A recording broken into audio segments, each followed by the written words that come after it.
नमस्ते एंड अस्सलाम वालेकुम ऑल ऑफ़ यू। आज का जो हमारा यूनिट है वो पीडियाट्रिक नर्सिंग का हम बात करते हैं। 5th सेमेस्टर में पीडियाट्रिक नर्स का हमारा जो यूनिट है वो है 8th यूनिट। इसमें हम क्या डिस्कस करेंगे कि common health problem in Pakistan children and there management के कौन से ऐसे जो हम कह सकते हैं डिसऑर्डर या फिर प्रॉब्लम्स है जो बच्चों में मोस्ट कॉमन होते हैं पाकिस्तान एनवायरनमेंट के हिसाब से अगर बात करें तो वो सारी डिज़ीज़ हम डिस्कस करते हैं इस लेक्चर में। इसमें क्या है कि हमें पता चल जाएगा कि पाकिस्तान में कौन-कौन सी ऐसी डिज़ीज़ है जो बहुत ज़्यादा हो रही है और मोस्ट कॉमन बच्चों में हो रही है और उसका क्या-क्या मैनेजमेंट है, कौन-कौन सी डिज़ीज़ है, उनके साइन सिम्पटम्स मतलब डिज़ीज़ के जो भी चीज़ें हैं हम उन सबको डिस्कस करेंगे। तो ये हमारा 8 यूनिट में पूरा लेक्चर इस यूनिट में कवर करूँगी। इस लेक्चर में पूरा यूनिट जितने भी डिज़ीज़ वगैरह है वो सब इसमें कवर करूँगी। अब स्टार्ट करते हैं इसके ऑब्जेक्टिव। सबसे पहले जो ऑब्जेक्टिव है हमारा वो है understand the common health problem in Pakistan their children nursing management के जो भी कॉमन डिजीज़ है पाकिस्तान में बच्चों के लिए तो वो हम क्या करेंगे उसके लिए नर्स कैसे मैनेज कर सकती है, क्योंकि हमारे नर्सिस का काम ये होता है कि जो भी डिजीज़ है चाहे बच्चों में हो या एडल्ट में हो तो उसको हम मैनेज करते हैं। ठीक है, तो नर्सिंग मैनेजमेंट में क्या कर सबसे पहले न्यूट्रिशनल डिस्टर्बेंस होती है उसको देखेंगे और उसके अलावा प्रोटीन एनर्जी माल न्यूट्रिशन को देखेंगे या फिर फेलियर टू थ्राइव क्यों होते हैं बच्चे, क्यों उनका वेट कम होता है, प्रोटीन की किस तरह से कमी होती है, वो क्या इफ़ेक्ट करती है वो देखेंगे। उसके अलावा हम न्यूट्रिशनल डिस्टर्बेंस देखेंगे।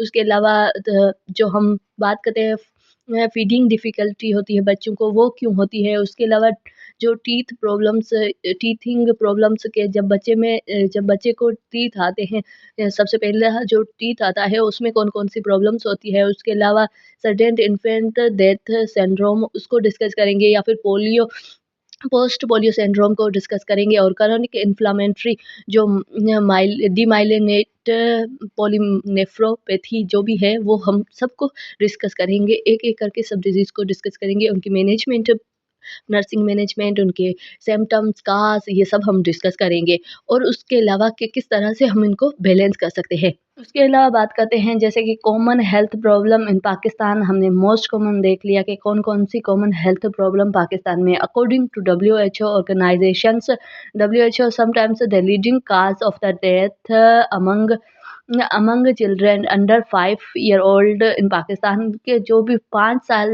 के बच्चे हैं अंडर 5 ईयर में उनकी डेथ क्यों होती है अकॉर्डिंग टू डब्ल्यूएचओ उन्होंने बताया तो कि ऑर्गेनाइज जो डब्ल्यूएचओ ऑर्गेनाइज है उन्होंने बताया कि नमूनिया और नियोनेटल कंडीशन या फिर मीजल्स या फिर diarrhoea and malaria in 4-5 disease most common है जो अपर पे आती है जिनकी वजह से ज़्यादा डेथ पाकिस्तान में बच्चों की काज़ होती है। तो उनके भी रीज़न होंगे क्यों इतनी ज़्यादा ये डिज़ीज़ है, तो इसको भी हम एक डिस्कस करते हैं जो मोस्ट कॉमन हम पाकिस्तान में जो बच्चे हैं उनको ये डिज़ीज़ मोस्ट कॉमन होती है। 5 ये डिज़ीज़ अपर पे आती है, इनकी वजह से ज़्यादा डेथ रेट होते हैं बच्चों में। और उसके अलावा बात करते हैं जो कैलोरी रिक्वायरमेंट बच्चों को कितनी होती है, उसकी बात करते हैं। जो न्यूनेटल होते हैं 0 टू 5 वीक के उनको 100 टू 120 के मतलब कैलोरी किलो मतलब एक अगर केजी का बच्चा है तो 1 दिन का है तो उसको उस हिसाब से 1 केजी का है तो 1 दिन में इतनी कैलोरी उसको देनी चाहिए, ताकि उसका जो न्यूट्रिशनल बैलेंस हो सके। ये जो कैलोरी है वो क्या करता है कि द 40 टू 50 जो 400 to 500 calories per day in newborns weighing 3.5 KG, क्योंकि बच्चों का वेट जो नॉर्मल होता है वो 3.5 केजी होता है, तो हमें इतनी कैलोरी ज़रूर देनी चाहिए बच्चों को ताकि उनकी न्यूट्रिशनल नीड पूरी हो सके।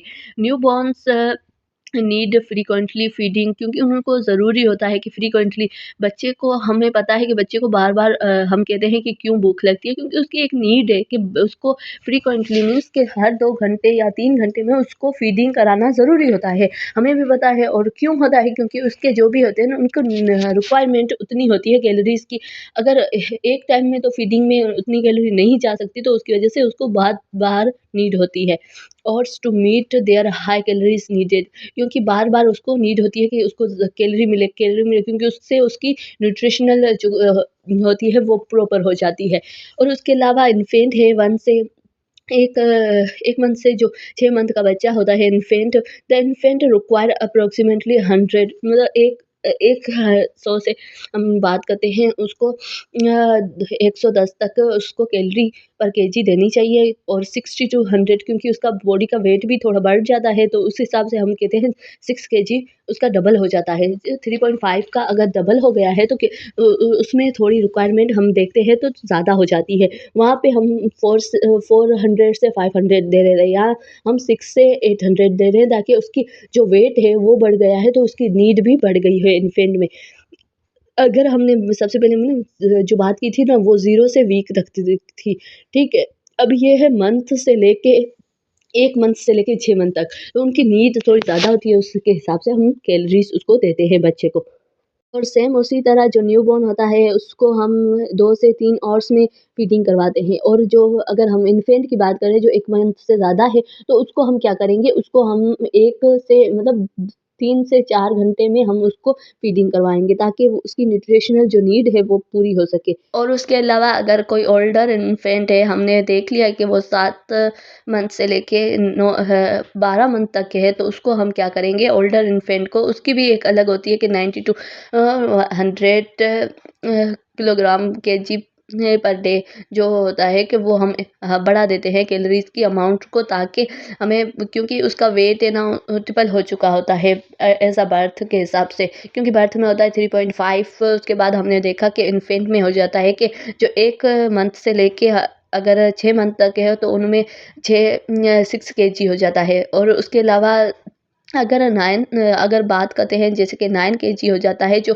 ओल्डर चिल्ड्रन होते हैं ना जैसे कि 7 मंथ के बच्चे होते हैं 7 मंथ से लेके 12 मंथ उनका ट्रिपल हो जाता है बॉडी वेट, तो उसके हिसाब से हम उनको कैलोरीज देंगे ताकि उसके साथ साथ क्या करेंगे सॉल्ट फूड जो सॉलिड फूड और उसके अलावा introduce during this periods of additional breast milk and formula, हम क्या करेंगे उसके साथ फार्मूला मिल्क भी देंगे और ये देंगे ब्रेस्ट मिल्क के साथ। और उसके अलावा for the children between 2 and 3 year age, अगर 3 साल का या फिर 2 साल का बच्चा है तो उसको हम रिकमेंडेड करेंगे डेली कैलोरीज इनटेक 1000 से 1400 हम उसको कहेंगे कि आप कैलोरी लें क्योंकि उससे उसकी क्या है रिक्वायरमेंट पूरी होगी।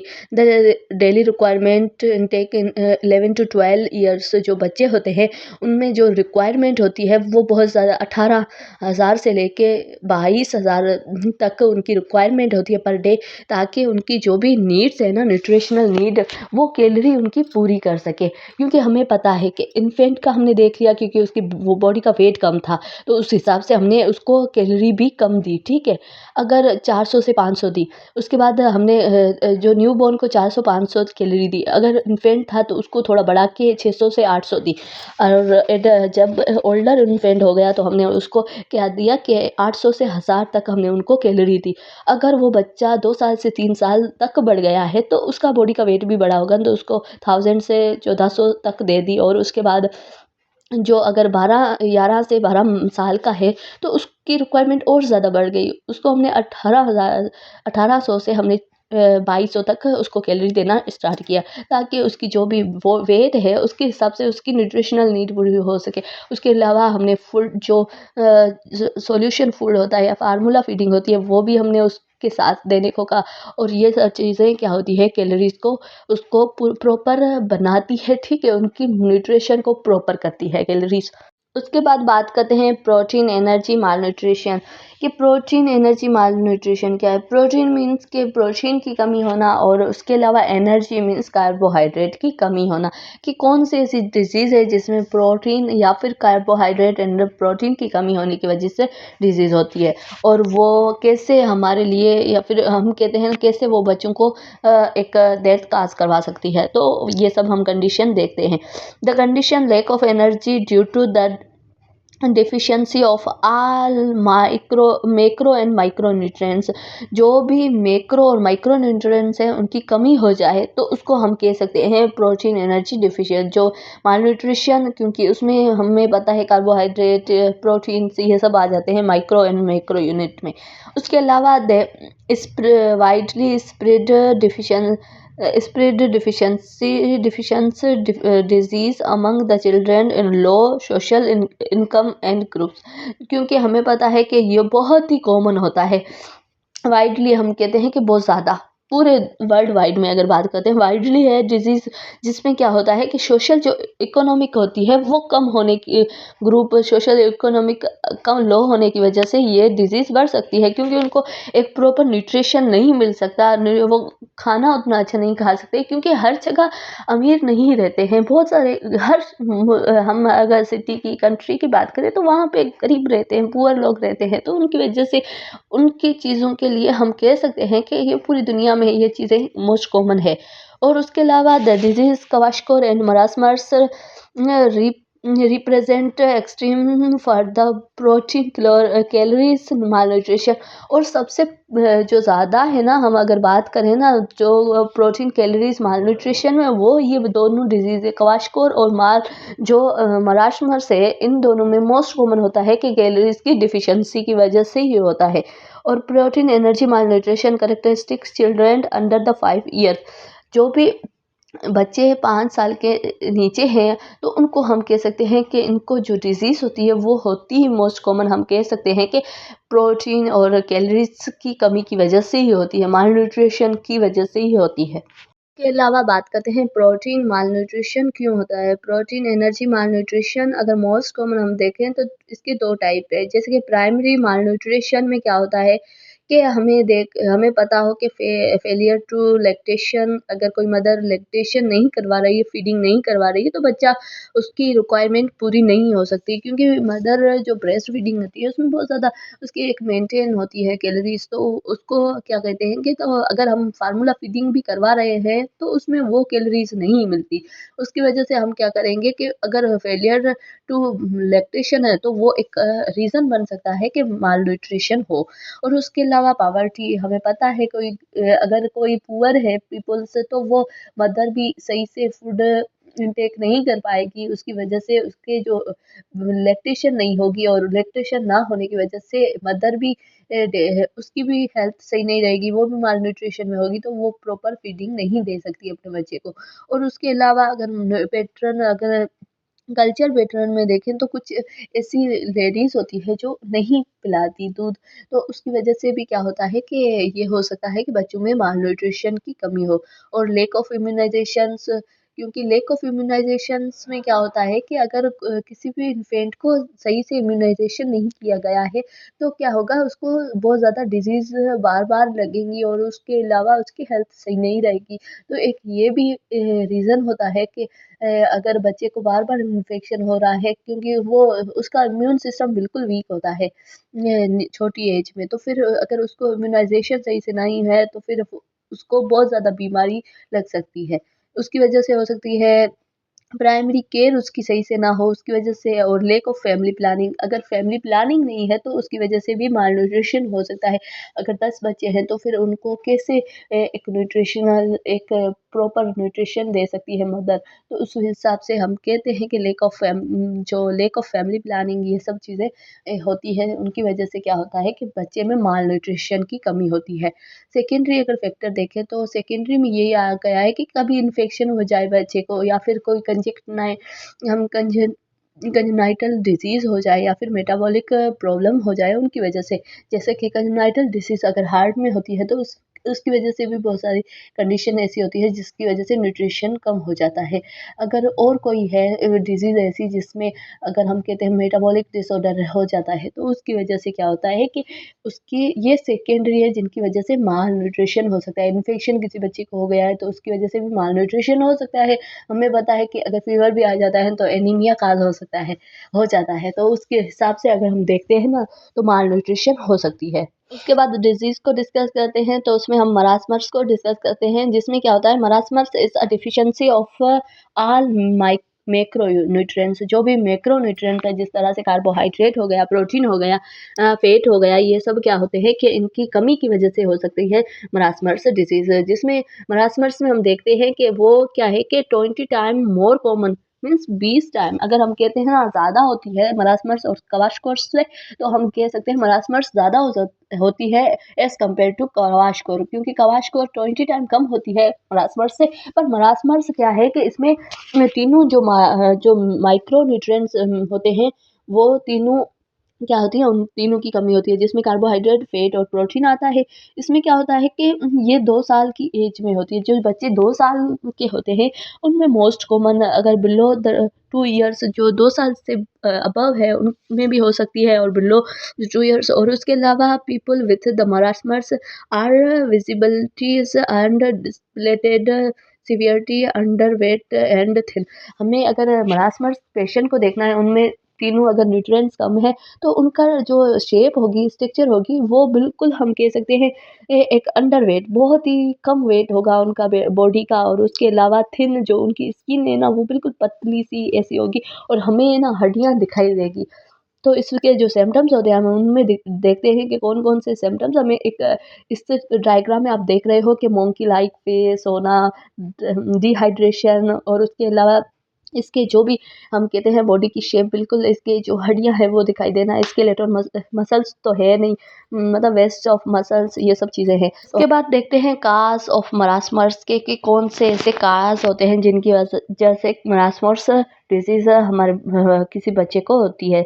सबसे पहले जो अनएडुकेटेड ब्रेस्ट फीडिंग, जो औरतें होती हैं वो ब्रेस्ट फीडिंग सही से नहीं करवाती है, तो उसकी वजह से भी हो सकती है।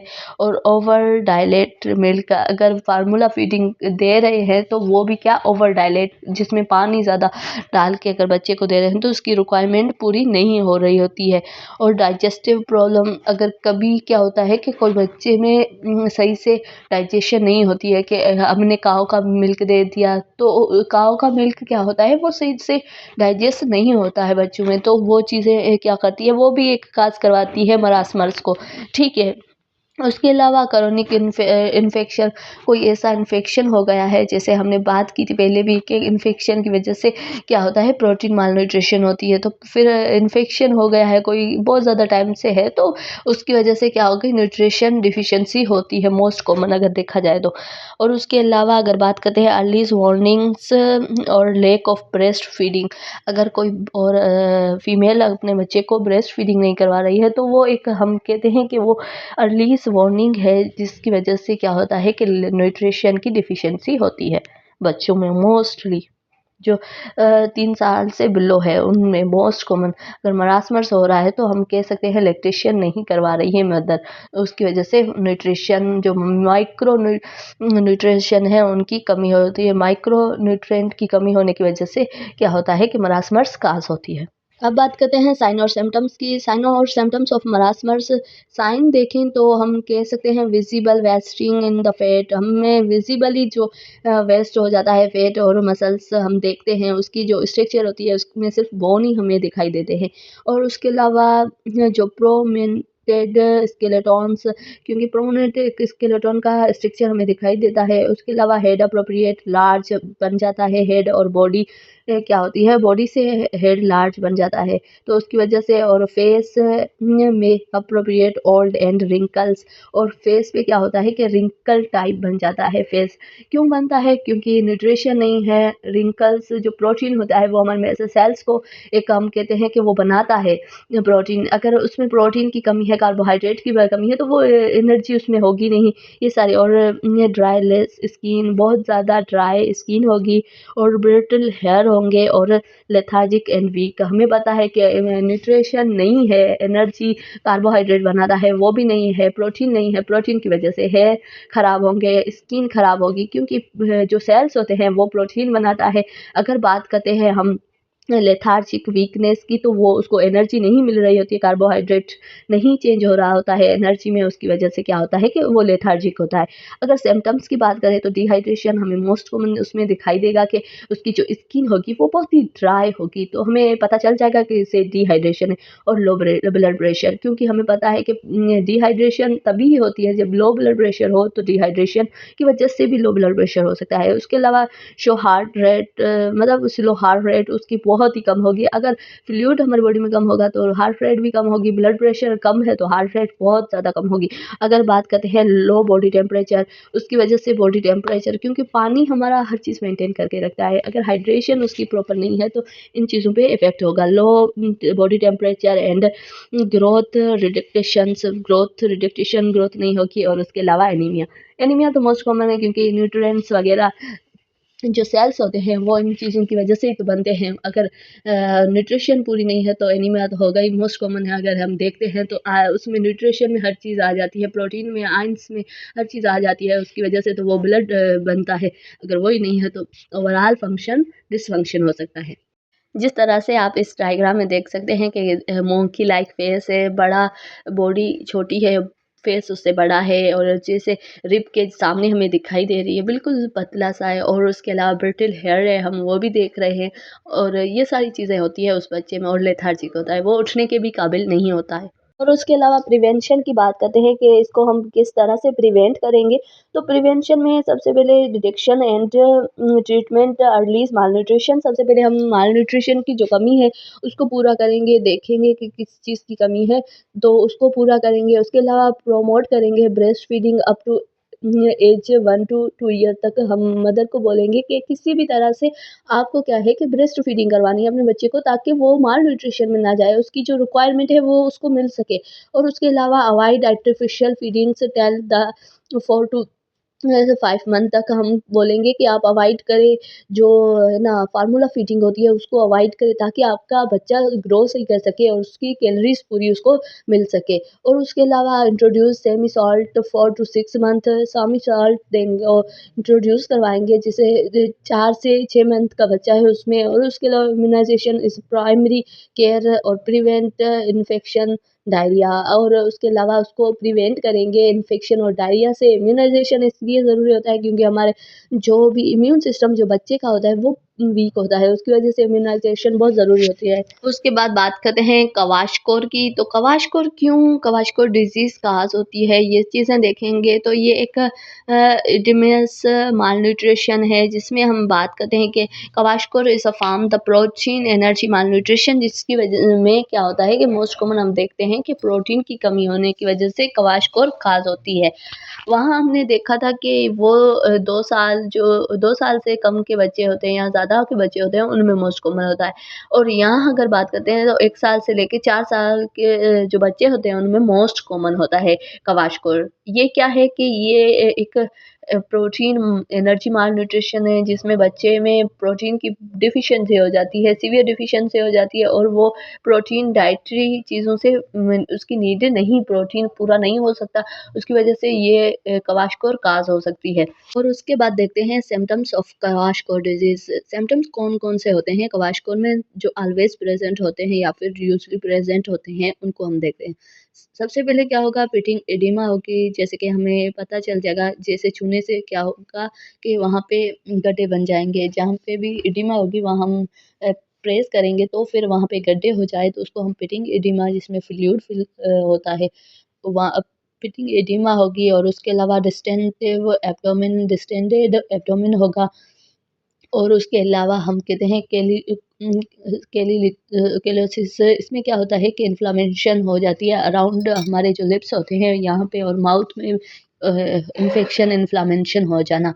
और पफ़ी मून लाइक फेस होता है। उसके अलावा अपैथी हो जाती है, और उसके अलावा ग्रोथ रिडक्टेशन होती है, hair changes, anaemia, loss of stool, least stool, and उसके अलावा फ्लेकी स्किन, जैसे कि फ्लेकी हम कहते हैं ना, पफ़ी स्किन बन जाती है। और उसके अलावा इनलार्ज लीवर इनलार्ज हो जाता है, क्योंकि प्रोटीन की कमी होने की वजह से क्या होता है, ये सारे एब्नॉर्मलिटीज़ बॉडी में हो जाती है। तो मोस्ट कॉमन हम इसमें जो सिम्पटम्स देखते हैं वो एडिमा देखते हैं, और उसके अलावा कोलियोसिस, और उसके अलावा मून है ना, मून लाइक फेस बन जाता है। तो उससे हमें क्या है कि पता चल जाता है कि इसको क्या हुआ है पेशेंट को। और इनलार्जमेंट ऑफ लीवर, ये मोस्ट कॉमन साइन है, जिसकी तरह से हम डायग्नोस कर सकते हैं, या फिर अगर एक्सामिनेशन कर रहे हैं तो ये चीज़ें देखते हैं। और एब्डोमेन डिस्टेंस, ये एक हम मोस्ट कॉमन साइंस होते हैं क्वाशकोर डिजीज़ में। उसके बाद डिस्कस करते हैं जैसे कि क्वाशकोर और मरासमर्स में डिफ़रेंस क्या है। सबसे पहले अगर क्वाशकोर की बात करें तो क्वाशकोर डाइट डिफ़िशियंसी इन द प्रोटीन। क्वाशकोर में ओनली प्रोटीन की कमी होने की वजह से क्या होता है कि बेबी में एक काज़ होता है क्वाशकोर, जिसमें हम कहते हैं प्रोटीन की कमी होने की वजह से। और मरासमर्स की बात करें तो प्रोटीन प्लस कैलोरीज़ जो भी मैक्रो न्यूट्रिएंट्स है, प्रोटीन, लिपिड और हम कह सकते हैं कार्बोहाइड्रेट, ये तीनों कम हो जाते हैं। कैलोरीज़ भी कम होती है, प्रोटीन भी कम होता है। उसकी वजह से क्या होता है कि मरासमर्स काज़ हो सकता है। उसके अलावा जो क्वाशकोर है ना, उसमें डिफ़रेंस ये है कि वो 1 साल से लेके 6 साल के बच्चों में होता है।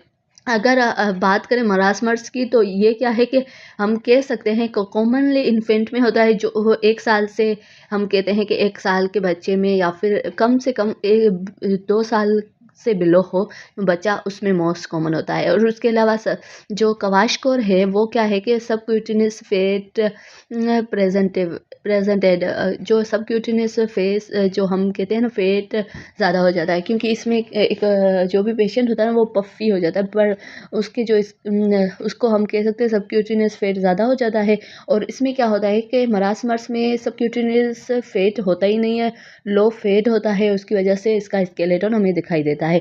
उसके अलावा क्वाशकोर की बात करें तो उसमें एडिमा प्रेजेंट होती है, और मरासमर्स में नो एडिमा, क्योंकि एडिमा तो होती नहीं है। उसके अलावा क्वाशकोर में क्या होता है कि large fat and fatty liver के उसमें हमें फैटी लीवर दिखाई देता है, क्योंकि क्वाशकोर में उसका टोटली प्रोटीन होता है, वो अगर नहीं है उसकी बॉडी में रिक्वायरमेंट जितना, तो वो इफ़ेक्ट करता है लीवर पे भी। और यहाँ पे क्या होता है कि नो फैटी लीवर, और उसके अलावा ribs are not very prominent, के जो क्वाशकोर है उसमें रिब्स नहीं दिखाई देती है, क्योंकि वो एक सूजा हुआ, हम कहते हैं ना, एडीमिक पेशेंट होता है। और क्वाशकोर मरासमर्स की बात करें तो इसमें क्या है, रिब केज दिखाई देती है।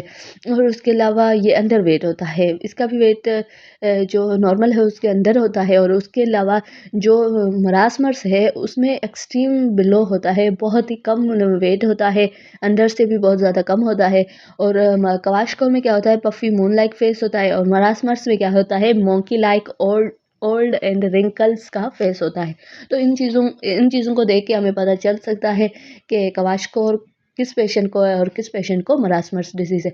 ये डिज़ीज़ जो माल न्यूट्रिशन बच्चे होते हैं उनमें मोस्ट कॉमन, जैसे हमने पढ़ा था, ये एक न्यूट्रिशन है जो नहीं मिल रहा है बच्चों को, तो उसकी वजह से काज़ हो रही है। और उसके अलावा जैसे कि हम कह सकते हैं हेयर चेंजेस आर प्रेजेंट, क्वाशकोर में हेयर चेंज हो जाते हैं, और जो हेयर आर नॉर्मल होते हैं वो मरासमर्स में क्या होते हैं कि नॉर्मल हेयर होते हैं। क्वाशकोर में हम कह सकते हैं कि हेयर चेंज हो जाते हैं। उसके अलावा फिल्की स्किन्स एंड, जैसे कि ये हम डायग्राम में देख रहे हैं, थर्ड डायग्राम है, उसमें क्या है, फिल्की स्किन एंड डिटरमेटाइटिस मीन्स के स्किन की कोई इन्फ्लामेशन हो गई है, उसकी वजह से स्किन पूरी रेडिश और साइन कर रही है। ये चीज़ें हम देखते हैं बच्चों में, तो ये एक मोस्ट कॉमन अगर हम बात करें तो क्वाशकोर में होती है। और उसके अलावा सीरम अल्ब्यूमिन लेस होता है 2 ग्राम से। और उसके अलावा डिफ़िकल्टी इन ट्रीटिंग, अगर हम ट्रीटमेंट कर रहे हैं क्वाशकोर को और मरासमर्स को, तो सबसे पहले हम ट्रीट कर सकते हैं वो मरासमर्स है। और क्वाशकोर बहुत ही डिफ़िकल्ट है फॉर ट्रीटमेंट के हिसाब से। और उसके अलावा अगर मरासमर्स की बात करें तो इसकी स्किन पे रिंकल्स लाइक होंगे, जैसे वहाँ पफ़ी होगा और हम शाइन कर रहा होगा, और उसकी स्किन बहुत ही, स्किन पे इन्फ्लेमेशन हो रही होगी, ब्लडी स्किन होगी। पर मरासमर्स में क्या होता है कि स्किन पे रिंकल्स हो जाते हैं, ओल्ड स्किन बन जाते हैं, और उसमें सीरम अल्ब्यूमिन नॉर्मल होता है। और इसमें क्या होता है, मतलब लेस होता है, क्योंकि प्रोटीन की कमी है तो उसकी वजह से अल्ब्यूमिन भी कम होता है।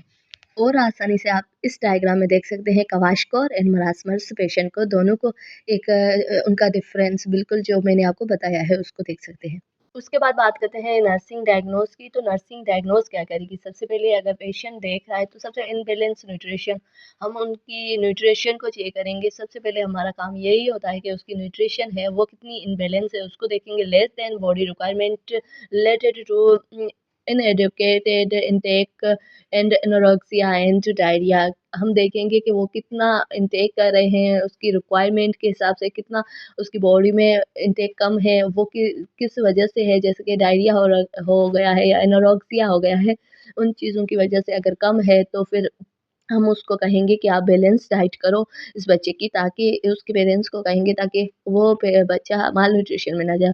तो हमें बैलेंस करनी होती है न्यूट्रिशन को, और उसके अलावा फ्लूइड वॉल्यूम डिफिशियंसी अगर बात करें, फ्लूइड वॉल्यूम डिफिशियंसी जिसे हमने मरासमर्स में पढ़ा था कि क्या हो जाता है, डिहाइड्रेशन हो जाती है बच्चे में।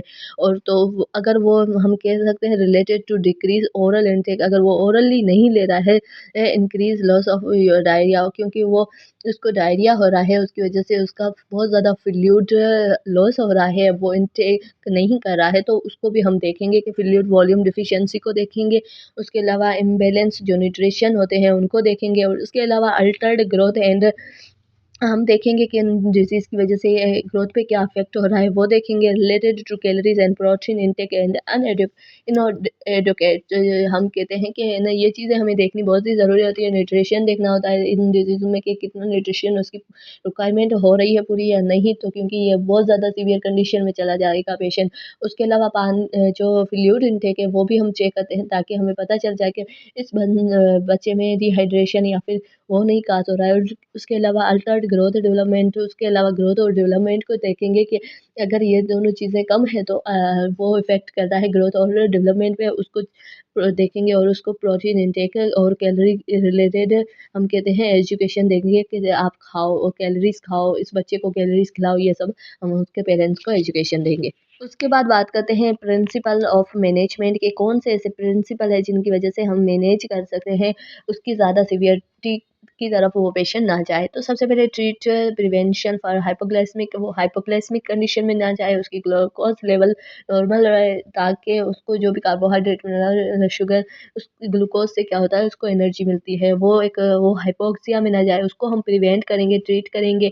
उसके अलावा हाइपोथर्मिया, अगर बॉडी का टेम्परेचर बहुत ही लो हो गया है, डिहाइड्रेशन की वजह से हो जाता है, तो उसको हम बैलेंस करके रखेंगे, उसको भी प्रिवेंट करेंगे, ट्रीट करेंगे, डिहाइड्रेशन को भी ट्रीट करेंगे। उसके अलावा जो करेक्ट इलेक्ट्रोलाइट हैं उनको इम्बैलेंस है उनको क्या करेंगे, बैलेंस करेंगे, ताकि इसकी जो भी रिक्वायरमेंट है वो एटलीस्ट पूरी हो सके।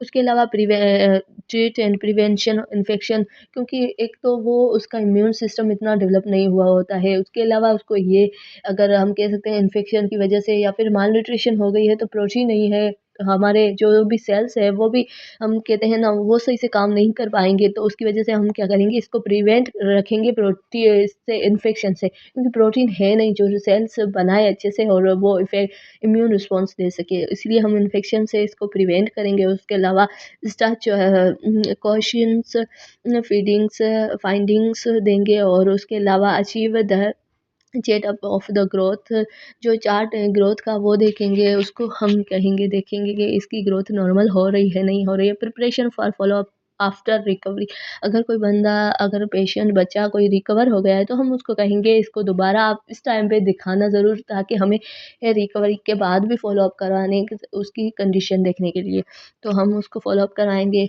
तो ये सारी चीज़ें होती हैं जो प्रिंसिपल होते हैं मैनेजमेंट के, जो हम नर्सेस मैनेज करती हैं और देखती हैं। नर्सिंग केयर की बात करते हैं तो सबसे पहले हम determined the patient nutritional intake, हम सबसे पहले क्या करेंगे, पेशेंट का जो न्यूट्रिशनल इनटेक है उसको देखेंगे, और उसके अलावा explain the family about cause of mall nutrition, और उसके अलावा फैमिली को बताएंगे कि इसके माल न्यूट्रिशन के कौन कौन से काज हैं, इसकी वजह से क्या हो सकता है। और उसके अलावा nutritional need and requirement menus structure and healthy balance food processing, हम कहेंगे उसके जो भी पेरेंट्स होंगे उनको बताएँगे, ताकि उसकी फैमिली को भी पता हो कि माल न्यूट्रिशन की वजह से कौन-कौन सी कंडीशन हो सकती है बच्चे में। और उसके अलावा अगर उसको रिकवर करना है, तो उसकी न्यूट्रिशनल जो भी नीड है उसको हेल्दी और बैलेंस रखना होगा फूड को, ताकि उसकी जो भी रिक्वायरमेंट है वो पूरी हो सके। और उसके अलावा assess the state of development of dehydration, और उसके अलावा हम असेस करेंगे, देखेंगे कि इसकी डिहाइड्रेशन ज़्यादा हो रही है, कितनी डेवलप हो रही है, तो उस हिसाब से उसको हम इनटेक करवाएँगे वाटर को। और उसके अलावा कैलकुलेट द फ्लूइड बैलेंस, और उसका जो फ्लूइड है उसको कैलकुलेट करके उसको बैलेंस करके रखेंगे। ये सारी चीज़ें होती है नर्सिंग केयर में जो नर्सेस पेशेंट को देती है, ताकि वो एक हेल्दी कंडीशन में हो जाए। तो ये सारी जो हम कहते हैं हमारी ड्यूटी होती है ताकि पेशेंट और उसकी फैमिली अवेयर हो इन चीज़ों से और वो अपनी केयर कर सके। और उसके बाद बात करते हैं सडेन इन्फेंट डेथ सिंड्रोम की, तो उसमें क्या होता है कि डेथ द इन्फेंट मतलब कि जो सडन इन्फेंट डेथ किस वजह से होती है कि वो unexpected death of the infant under the जो भी 1 साल के कम के बच्चे होते हैं उनमें क्या हो कि अनएक्सपेक्टेड कोई भी रीज़न ना हो उसकी डेथ हो जाए तो उसको हम क्या कहते हैं, उसका सेकंड अगर हम कहते हैं तो क्रैब डेथ कहते हैं कि क्रैब झूले की वजह से जो डेथ होती है उसको हम कह सकते हैं सडन इन्फेंट डेथ। कोई भी रीज़न नहीं होना, जस्ट हमने ये एक प्रिडिक्शन की है कि क्रेब डेथ है। उसके अलावा they are much over the years much research has been done by the no single cause has been identify कि बहुत ज़्यादा रिसर्च हुई है पर इसका कोई भी एक स्पेसिफिक काज नहीं दिखाई दिया है कि इसकी वजह से ये चीज़ें हो रही है, सडन इन्फेंट डेथ हो रही है।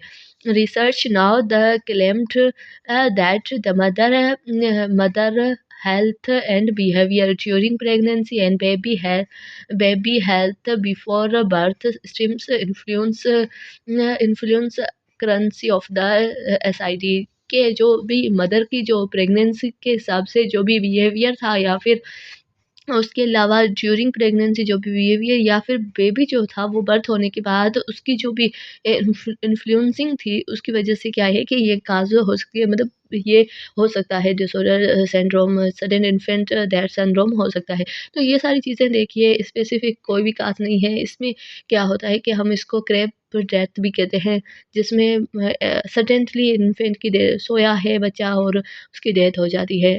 कभी-कभी तो बिल्कुल पता भी नहीं चलता है, 2 घंटे दूर अगर माँ है तो फिर उसकी डेथ हो जाती है बच्चे की और वो भी 1 साल के जो भी कम बच्चे होते हैं उनमें मोस्ट कॉमन होता है। उसके अलावा कंट्रीब्यूटिंग फैक्टर्स देखते हैं तो major cause of death infant 1 month to 1 year के जो बच्चे होते हैं उनमें मोस्ट कॉमन होता है। Most death occurs between 2 to 4 month के जो बच्चे होते हैं 2 से लेके 4 मंथ के उनमें मोस्ट कॉमन होता है। अगर साल की बात करें तो 1 मंथ के बच्चों से लेके 1 साल के बच्चों तक मोस्ट कॉमन होता है। और उसके अलावा इसकी जो साइन और सिम्पटम्स की बात करें तो sudden is rapidly silent is onset can occur at the any time of the day किसी भी टाइम पे ये ऑनसेट जल्दी में हो सकती है बच्चे की डेथ और कोई भी रीज़न नहीं है इसका। एक रैपिडली हम कहते हैं साइलेंट ऑनसेट रिएक्टेड है, ठीक है। उसके अलावा history limited that no cry has been heard and no advanced of suggestions कि कोई भी इसका जो भी हिस्ट्रिकली देखा गया है ना कि क्राई का हैज़ बीन हेड्स इसकी कोई भी एडवांस्ड अगर हम कहते हैं सजेशन नहीं है कि आप ये सब चीज़ें हो सकती है। इसमें एक सिंपल ये है कि ऑनसेट डेथ होती है। इसका सिम्पटम यही है। उसके बाद बात करते हैं काज़ की कि काज़ कौन-कौन से हो सकते हैं एसआईडीएस के। तो सबसे पहले हम फैक्टर्स एसोसिएट करते हैं कि किन फैक्टर की वजह से हो सकता है। तो सबसे पहले ब्रेन एब्नॉर्मलिटी, अगर ब्रेन एब्नॉर्मलिटी है, some infants are born with the problems the make them more likely to die of the SIDS in the may of those babies they are portals of the brain is a control breathing। क्या होता है कि कुछ ऐसे बच्चे होते हैं, हमें पता है कि हमारा ब्रेन क्या करता है, वहाँ पे हमारे जो मेडुला ऑब्लिंगेटा है वो क्या करवाता है, वो हमारी ब्रीथिंग को कंट्रोल करता है। अगर ब्रेन एब्नॉर्मलिटी है तो ब्रीथिंग पे इफेक्ट होता है, उसकी वजह से डेथ हो सकती है साइलेंटली। और उसके अलावा लो बर्थ वेट, अगर प्री मैच्योर बेबी है उसमें भी क्या होता है, parts of multi birth increase like hold babies brain is not mature, उसका ब्रेन मैच्योर नहीं होता है या लंग्स मैच्योर नहीं होते, उसकी वजह से जो ऑटो इम्यून रिस्पॉन्स कर देता है तो उसकी वजह से भी हो सकती है, या हम कह सकते हैं कि इसको ये डिसऑर्डर हो सकता है कि ये काज हो सकते हैं, इन काज की वजह से भी बेबी की डेथ हो सकती है। और उसके अलावा हम बात करते हैं जैसे कि स्लीप ऑन द स्टमक और साइड के, अगर कोई बच्चा उल्टा सो रहा है स्टमक साइड पे उसके वजन आ रहा है तो फिर क्या होगा कि ऑक्सीजन लेने में डिफ़िकल्टी होगी, उसकी वजह से भी हो सकता है। और उसके अलावा sleep on the soft surface, अगर बच्चा किसी सॉफ्ट सरफेस पे अगर स्लिप कर रहा है तो उसके जो भी है ना बॉडी की मूवमेंट, अगर हम हमारी अलग बात होती है, वो अब एब्डोमेन के थ्रू ही अपनी ब्रीथिंग कर रहा होता है, तो वह भी इफ़ेक्ट होगी। अगर वहाँ पे स्लीप अगर सॉफ्ट बिस्तर पे ले रहा है, बच्चे को दे रहे हैं पेरेंट्स, तो वो एक काज करवा सकता है, जिसके blanket over the babies head in the also risky blanket ये सब क्या होते हैं, रिस्की होते हैं और ड जैसे कि एयरवे को ब्लॉक कर देते हैं, जैसे कि वाटर बेड्स जो भी होते हैं वो सब। और उसके अलावा लास्ट में है जैसे कि स्लीपिंग विथ पेरेंट्स, अगर कोई बच्चे को पेरेंट्स अपने साथ अगर स्लीप करवा रहे हैं तो वो भी इफ़ेक्ट करता है। वो कैसे इफ़ेक्ट करता है कि ना उसकी जो मोमेंटम है या फिर उससे एक कम्फर्ट एरिया हो जिसमें वो कंफर्टेबली सो सके और उसकी जो पोज़ीशन हो वो हमेशा सीधी पोज़ीशन हो, तो वो क्या करता है कि वो इस चीज़ से बचा सकता है। मतलब 1 साल का बच्चा होता है ना, उसमें ये बहुत ही ज़रूरी होता है। जिस तरह से आप इस डायग्राम में देख सकते हैं कि कैसे बेबी को कंफर्टेबल एनवायरनमेंट दी गई है कि बेबी अगर सो रहा है तो उसको डिफ़िकल्टी ना हो, उसकी ब्रीथिंग रुके ना। और उसके अलावा बात करते हैं how to lower the risk of sudden infant death कि रिस्क को हम कैसे कम कर सकते हैं। Make sure they are everyone who care your babies put the babies on this back to sleep और उसके अलावा बैक टू स्लीप और उसके अलावा हम बात करते हैं use of the frames and tight fitting matters.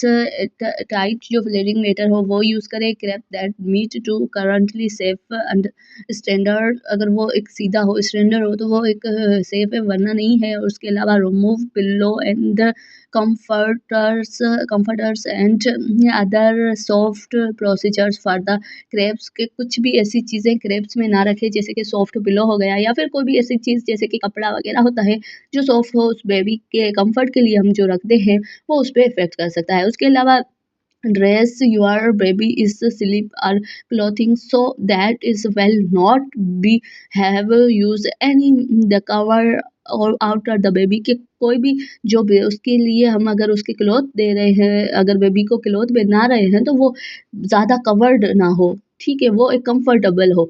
और उसके अलावा make sure the baby head remained uncovered, baby का हेड अनकवर्ड हो। उसके अलावा keep your baby warm but not too warm, ठीक है, कि बेबी आपका गर्म होना चाहिए बट इतना भी नहीं कि उसको गर्मी हो जाए। जैसे कि हम कहते हैं ना ये चीज़ें क्या है कंफर्टेबल में आती है कि बेबी की कंफर्ट को भी हमें देखना होता है, उसके साथ-साथ कुछ चीज़ें होती है जो हमें वहाँ पे जो यूज़ करनी होती है, जैसे कि हमने देख दिया कि सॉफ्ट पिलो ये सब नहीं यूज़ करना है और फ्रेम्स और टाइट फिटिंग मेटर्स जो है वो यूज़ करनी है ताकि जो सॉफ्ट होता है ना उसके सॉफ्ट क्या करता है बेबी को मोमेंटम में वो मूवमेंट करके एक साइड पे उसको दबा देता है, उसकी वजह से बेबी की ब्रीथिंग में प्रॉब्लम हो सकती है।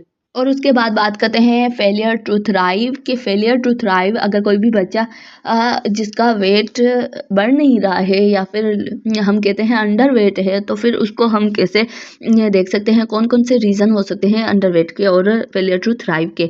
Definition failure to gain weight in appropriated loss of weight in childhood कि अनअप्रोप्रिएटेड बच्चे का वेट कम हो रहा होता है बिना के किसी रीज़न के हमें पता नहीं होता है और उसकी वजह से क्या होता है कि वो उसका वज़न बढ़ नहीं पाता है। उसके अलावा जैसे कि क्राइटेरिया की बात करें, डायग्नोज की बात करें एफटीटी फेलियर टू थ्राइव की, तो weight loss then 3 placental standard the growth charts wasting से अगर हम देखते हैं तो प्लेसेंटल जो होता है ना परसेंटल जो वेट होता है उससे 3 गुना कम हो जाता है, जैसे कि स्टैंडर्ड से 3 गुना जैसे कि हम कहते हैं लेस होता है। और चार्ट हम ग्रोथ चार्ट देखते हैं उसमें हमें पता चलता है कि ये पेशेंट फेलियर टू थ्राइव में है या नहीं है। और उसके अलावा हम बात करते हैं weight for the height less than fifth, अगर फिफ्थ अगर उसकी लेस देन फिफ्थ है तो फिर हम उसका वेट देखते हैं और percentiles on the standard growth chart और उसके हिसाब से ग्रोथ चार्ट के हिसाब से देखते हैं। और वेट 20% और मोर बिलो देन आइडियल वेट, उससे क्या होता है 20% बिलो होता है, कम होता है और उसको हम कहते हैं आइडियल वेट फॉर हाइट के उसके हिसाब से आइडियल जो वेट होता है हाइट के हिसाब से वो 20% हम देख देखते हैं बिलो 20 बिलो द।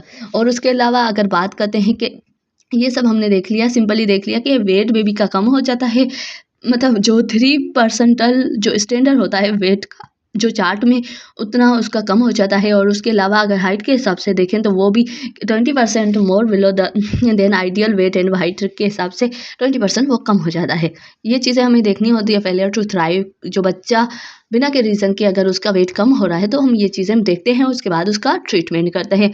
और उसके काज की बात करते हैं तो उसके अलावा काज की बात करते हैं, काज में सबसे पहले अगर देखते हैं तो पॉवर्टी, अगर बच्चे को न्यूट्रिशन नहीं सही से मिल रही है गुर्बत की वजह से, तो फिर क्या होगा कि उसकी न्यूट्रिशन प्रॉपर नहीं मिलेगी, उसकी वजह से वो माल न्यूट्रिशन में आएगा और उसका वजन खुद ब खुद कम हो जाएगा। उसके अलावा अगर बात करते हैं चिल्ड्रेन जो निगलेक्ट करते हैं और कुछ चीज़ें होती हैं जिनसे वो अवॉइड करते हैं, उसकी वजह से भी हो सकता है। अनएडुकेटेड न्यूट्रिशनल नॉलेज के बच्चे के जो पेरेंट्स होते हैं उनको पता नहीं होता है कि न्यूट्रिशन में क्या-क्या देना चाहिए।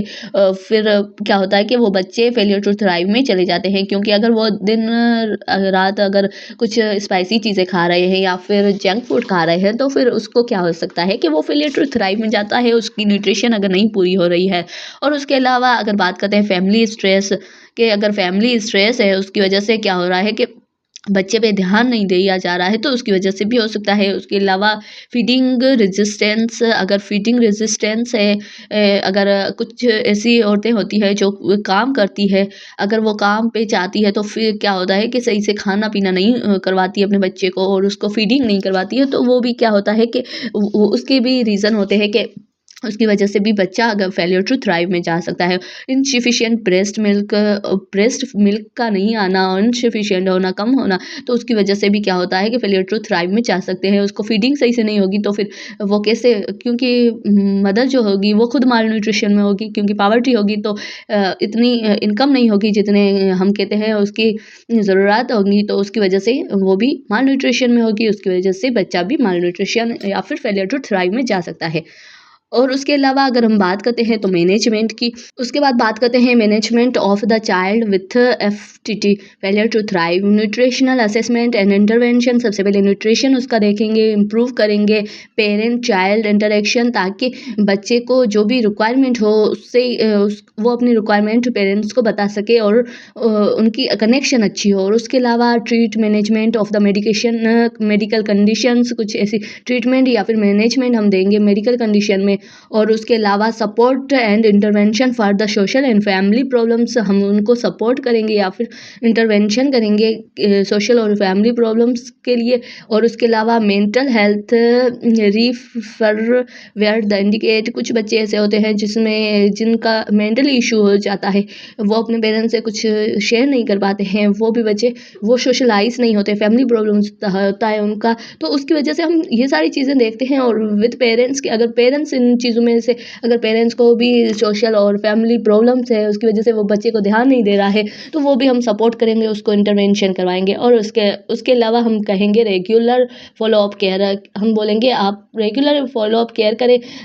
अगर ट्रीटमेंट ख़त्म भी हो गया है तो फिर दोबारा से भी आप आएँ, चेकअप करवाएँ, ताकि हमें पता चल सके कि इसकी अभी जो कंडीशन है वो सही है, ताकि हम उस हिसाब से उसको गाइड कर सके। अलावा बात करते हैं डायग्नोस टेस्ट की। डायग्नोस टेस्ट में हम उसकी ग्रोथ कंफर्म करेंगे, growth assessment confirmation diagnose with the high wait and height present at the past, present में और पास्ट में उसकी वेट और हाइट कितनी है वो देखेंगे। हिस्ट्री ऑफ द प्रीडिपोजिंग फैक्टर्स को देखेंगे। और उसके अलावा जितनी भी, जैसे कि हम कह सकते हैं physical examinations significant and finding other mall nutrition, उनको भी देखेंगे कि हम फाइंड करेंगे सिग्निफिकेंट के कुछ चीज़ें ऐसी होती है, अगर कमी हो रही है तो फिर वो चीज़ें हम फिजिकली एग्जामाइन करेंगे। और उसके अलावा अगर हम बात करते हैं डेवलपमेंट बिहेवियरल असेसमेंट, कि उसका बिहेवियर कितना डेवलपमेंट वो कर रहा है, उसका बिहेवियर असेस करेंगे, ताकि हमें क्या हो, उसकी कॉग्निटिव एबिलिटी का पता चले और लैंग्वेज एंड मोटर फंक्शन का पता चल सके।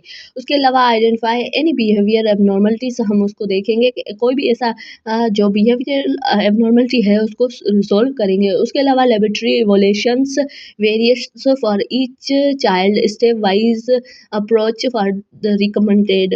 और उसके अलावा जो भी लेबोरेटरी इवोल्यूशंस है, इस स्टेप वाइज़ हम करवाएँगे। जो भी बच्चे की जो भी अप्रोच है उस हिसाब से हम उसको रिकमेंड करेंगे। ये सारी हमारे काम होते हैं। नर्सिंग डायग्नोज़ की बात करें या फिर नर्सिंग केयर के, यहाँ पे है डायग्नोज़ और उसको इवैल्यूएशन करना कि अगर हमने कोई चीज़ देख ली है तो उसको कैसे सही करना होता है, तो वो सारी चीज़ें इसमें आ गई है। उसके बाद बात करते हैं टीथिंग की, कि बच्चे को जब टीथ आते हैं तो फिर क्या डिफ़िकल्टीज़ होती है, उनको डिस्कस करेंगे। Teeth is the when the baby's teeth start in comes through their gums and linings, in other words for it is a ऑटोनेओसिस। ठीक है, ऑटोडियोसिस इसमें क्या होता है कि जो गम से टीथ आ रहे होते हैं बच्चे में, तो वो क्या करवाते हैं कि वहाँ पे हम कह सकते हैं पेन करवाते हैं, और उसमें जो भी वो न्यू होते हैं तो गम्स स्वेलिंग हो जाती है, जिसमें हम कहते हैं neonatal teeth present at the time of birth. और कभी-कभी क्या होता है कि नेटल जो होता है, natal teeth present at the birth and neonatal teeth appropriate during first 30 day of the life. जो नियोनेटल टीथ होते हैं वो 30 दिनों जो हो रहे होते हैं नियोनेटल के, उसमें आते हैं। और last baby is the first teeth appropriate 4 to 10 month of the as.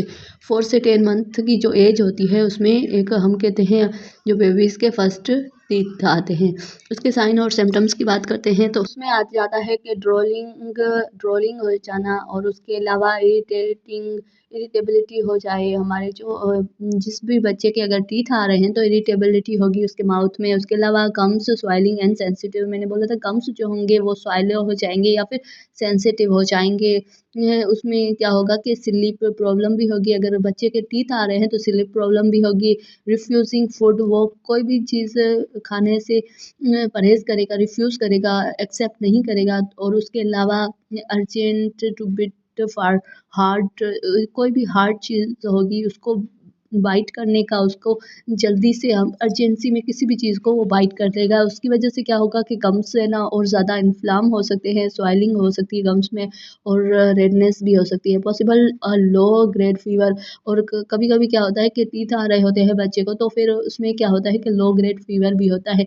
ये सारे सिम्पटम्स है कि जब बच्चे में टीथ आते हैं तो ये सारी प्रॉब्लम्स होती है कि ड्रॉलिंग होना, ठीक है। और उसके अलावा अगर इरिटेबिलिटी हो या फिर स्वेलिंग एंड सेंसिटिविटी हो, स्लीप प्रॉब्लम हो, रिफ्यूजिंग फूड हो, और अर्जेंट बाइट हार्ड ऑब्जेक्ट, और उसके अलावा possible for low grade fever, ये चीज़ें आ जाती है सिम्पटम्स में कि अगर टीथ आ रहे हैं बच्चे के, जो फर्स्ट टीथ आते हैं 4 to 10 मंथ में, फर्स्ट टीथ जो स्टार्ट होते हैं 4 मंथ से लेके 10 मंथ तक उसके टीथ आ जाते हैं बच्चे में।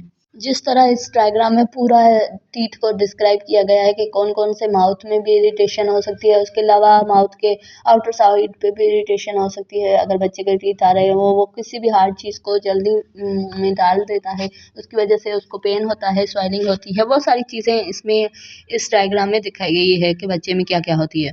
उसके अलावा अगर बात करते हैं कि मदर को हम कौन-सी टीचिंग करेंगे, कि अगर बच्चे के टीथ आ रहे हैं तो उसको कहेंगे कि आप सॉफ्ट जो हम कहते हैं क्लॉथ यूज़ करें, और उसमें क्या है कि आइस पैक बना के उसको माउथ में दें, ताकि उसको जो भी स्वेलिंग हो या फिर रेडनेस हो या फिर जो भी कंडीशन हो गम्स में वो सही हो सके। उसके अलावा कुछ ऐसे टॉय देंगे जिससे क्या होगा कि बच्चे को, वो बच्चा खेलेगा तो उस सेफ टॉय होंगे जो उसकी जो भी कंडीशन है उस पे वो इफ़ेक्ट नहीं करेंगे। उसके अलावा स्मूथिंग्स टॉय जो है ना, हम कहते हैं कि जैसे कि सॉफ्ट हो, स्मूथिंग हो, वो टॉय देंगे ताकि उस बच्चे को ज़्यादा इन्फ्लेमेशन ना हो सके। उसके अलावा जैसे कि यहाँ पे है ना कि है ना, हम टीथ के जो साइन होते हैं कि अगर बच्चे जो भी कर देता है तो उसकी वजह से इन्फ्लेमेशन, हमें क्या है इन्फ्लेमेशन को हम टीच करेंगे मदर को कि आप इन्फ्लेमेशन से इस बच्चे को रोकें। और उसके अलावा finger for the showing her interest, और उसको फिंगर के हिसाब से शो करें इंटरेस्ट, और उसके जो हार्ड है ऑब्जेक्ट उसको अवॉइड करवाएं। और उसके बाद अगर हम डिस्कस करेंगे वो है क्रोनिक इन्फ्लामेटरी डीमाइलिनेटिक पॉलीन्यूरोपैथी, जो भी माइलिन शीट होती है, ठीक है, उसकी डीनेचर होना या फिर उसमें इन्फ्लेमेशन होना, उसकी वजह से क्या हो कि वो सही से काम ना कर पाए। तो ये क्या है, CIDP is the disorder, they are disorder characteristic the progressive weakness and impair the sensory function. इसकी वजह से क्योंकि माइलिन शीट होती है तो वो क्या करवाती है कि सेंसरी इन्फॉर्मेशन को रिसीव करती है और बॉडी के पार्ट तक भेजती है, और उसके अलावा सेंसरी फंक्शन करती है लेग्स में और आर्म्स में। अगर डीमाइलिनेशन हो गई है तो वो सेंसरी इफेक्ट नहीं हो पाएगा, जैसे कि फंक्शन नॉर्मल नहीं होंगे तो उसकी वजह से वो इफेक्टेड होंगे, तो वो पार्ट हम कह सकते हैं इम्पेयर्ड हो सकता है डीमाइलिनेशन की वजह से। उसके अलावा आल्सो कार्ड क्रोनिक रिलेटिंग्स पॉलीनेफ्रोपैथी, उसके अलावा इसको पॉलीनेफ्रोपैथी भी कहते हैं। Cause damage myelin sheath and fatty covering, जो माइलिन शीट की जो फैटी कवरिंग होती है अराउंड, वो प्रोटेक्ट करती है नर्व को और फाइबर्स को, वो क्या हो जाती है, डैमेज हो जाती है of the peripheral nerve. Specially peripheral nerve में जो भी माइलिन शीट होती है उसके ऊपर जो कवरिंग होती है वो प्रोटेक्ट करती है नर्व को और फाइब्रस को, तो वो क्या होती है, डीनेचर हो जाती है या फिर इन्फ्लामेशन हो जाती है, तो उसकी वजह से क्या होता है कि वो प्रॉपर वर्क नहीं कर पाती है। उसके बाद कास की बात करते हैं तो कास में ऐसा CIDP के जो भी काज होते हैं वो होते हैं ऑटो इम्यून डिसऑर्डर्स या फिर डिजीज जो बॉडी के इम्यून सिस्टम अटैक करता है ऑन न्यूरॉन्स पे, वो फॉरेन समझ के न्यूरॉन्स पे अटैक कर देता है। उसके अलावा during infancy the body immune system learn to differentiated between self and non self, वो पहचान नहीं पाता कि जो बॉडी के हेल्दी सेल्स कौन से और जो अनहेल्दी कौन से, तो वो अटैक कर देता है इन्फेंसी एज में। और उसके अलावा हम कह सकते हैं क्योंकि उसमें इम्यून सिस्टम वीक होता है इन्फेंसी एज में। और उसके अलावा nerve of the scenes foreign object they attack, वो अटैक करता है बॉडी के जो भी माइलिन शीट पे। फॉर एग्जांपल अगर बात करें तो गल्टन बेरिंग सिंड्रोम, इसमें क्या होता है कि इसमें भी जो माइलिन शीट होती है उसमें इफेक्ट हो जाता है, उसकी वजह से इन्फ्लामेशन की वजह से माइलिन जो है ना न्यूरोपैथी हो जाए, पॉली न्यूरोपैथी हो जाती है माइलिन शीट में। मोस्ट कॉमन सिम्टम्स की बात करते हैं, फटिंग या फिर weakness of arm and legs में वीकनेस हो, फटिंग हो या फिर मसल पेन हो, लॉस ऑफ सेंसेशन हो उस एरिया का जहाँ पे माइलिन शीट डैमेज हुई हो, या फिर लॉस ऑफ रिफ्लेक्शन हो, एंड टाइट लाइनिंग्स एंड नंबरनेस या फिर पैरालाइज, ये सारे सिम्टम्स दिखाई देते हैं अगर किसी की माइलिन शीट डैमेज हो रही है, न्यूरॉन्स इफेक्ट कर रहे हैं, तो ये सारे सिम्टम्स आएंगे। उसके अलावा जो डायग्नोस टेस्ट की बात करते हैं, न्यूरोलॉजिकल एग्जामिनेशन करवाएंगे, न्यूरोलॉजिकल कंडक्ट विस्कोसिटी वो करवाएंगे, और उसके अलावा स्पाइनोटॉप्स लंबर पंक्चर कराएंगे, और उसके अलावा ब्लड टेस्ट करवाएंगे ताकि हमें पता चल सके कि कौन सी इफेक्टेड है। अगर ऑटो इम्यून है तो उस हिसाब से हमें पता चल जाएगा कि कैसे है ना इन्फ्लामेशन और इन्फेक्शन हो रहा है वहाँ पे।